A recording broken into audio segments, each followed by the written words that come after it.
बिस्मिल्लाहिर्रहमानिर्रहीम, अस्सलामु अलैकुम। सैटेलाइट 11 न्यूज़ पाकिस्तान के साथ मैं हूं सना हुसैन। चलते हैं खबरों की जानिब। खबर शामिल करते हैं। कराची शाहनवाज शरगोट में गुज़िश्ता रात के दो अफ्रीकैन में झगड़े के दौरान समाजी कारकुन हाकिम अली चन्ना के ऊपर हमला होने के नतीजा में वो शदीद जख्मी हो गए। वाक़े के खिलाफ और मुलज़मान की गिरफ्तारी के लिए शाहनवाज गोट के मकीनों सियासी समाजी लोगों ने Karachi district east press club के आगे एहतजाजी मुजाहरा किया। मज़ीद तफसीलात जानते हैं हमारे कराची डिस्ट्रिक्ट ईस्ट के नुमाइंदे सनाउल्लाह हकड़ू की इस रिपोर्ट में। वॾे खां वॾो मनशाद फरोश गुलामू शर उनजो पुटु ऐं उनजो जेको आहे न सरगना जेके हिते आहिनि उनजा साथारी उहे समाजी सियासी अॻवान वकील मोहतरम हाकिम चन्ने साहब ते क़ातिलाना हमिलो कयो जेको अकेलो हो ऐं नेतो करे उनखे जो आहे न क़त्ल करण जी साज़िश कई वई। असां सम्झूं था त हीउ सॼो शऊर इन लाइ गॾु थियो आहे त असां पहिरों बि मनशाद जे ख़िलाफ़ आवाज़ उथारींदा रहिया आहियूं, हाणे बि असां आवाज़ उथारियूं था ऐं अञा ताईं सचल पुलिस कंहिं बि क़िस्म जो तहरीक न वरितो आहे। असां सम्झूं था पिया त उहे मनशाद फरोशनि जा साथारी आहिनि। हिन महिल ताईं उहे जेके क़ातिल आहिनि, जेके जो आहे न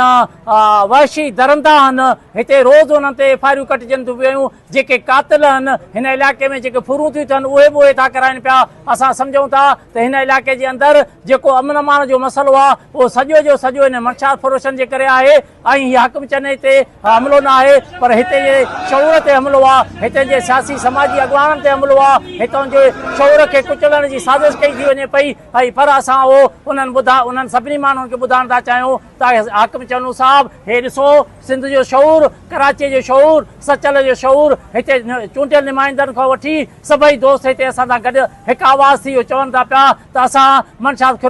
फरोशनि जे ख़िलाफ़ सख़्तु आवाज़ करे उन्हनि जो जेका हिन इलाइक़े मां उन्हनि खे नेस्त ई नाबूद कयूं। छो मां अचानक राति हिकिड़ी पोस्ट पढ़ी ऐं हींअर लाइव प्रोग्राम पे हलियो हिन एहतजाज जो ऐं तबियत जी ख़राबी हुजण जे बावजूद बि पंहिंजो फ़र्ज़ु सम्झुमि त हिकिड़े सुठे इंसान ते राति हमिलो थियो आहे ऐं मनशाद फरोश दादागीर ऐं बदमाश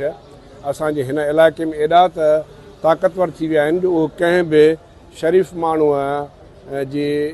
इज़त ते हमिलो कंदे देरी नथा कनि। उन करे मुंहिंजी गुज़ारिश इलाइक़े जे समूरनि सिविल सोसाइटी जे माण्हुनि, सियासी तंज़ीमुनि ऐं समूरनि माण्हुनि खे इहा आहे त हीअ चंद लोफर ऐं बदमाश एॾा ताक़तवर कोन्हनि जिन खां असीं सभु डिॼी विया आहियूं। पाण खे डिॼणु न खपे ऐं ॼमी इन्हनि जो मुक़ाबिलो करणु खपे ऐं पुलिस ऐं इंतिज़ामिया खे बि इन्हनि ते पंहिंजो एक्शन खणणु खपे ऐं असां SHO सां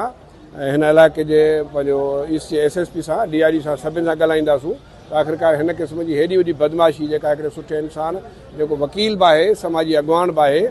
उन ते हमिलो थियो आहे त हिन जो मतिलबु आहे त सुभाणे को बि इज़तदार माण्हू जेकॾहिं को कंहिं मसइले ते ॻाल्हाईंदो त हीअ दादागीर ऐं मनशाद फरोश जेके दिन दाड़े मनशाद विकिणनि था उहे बदमाशियूं करे ऐं माण्हुनि खे हिसाईंदा छा।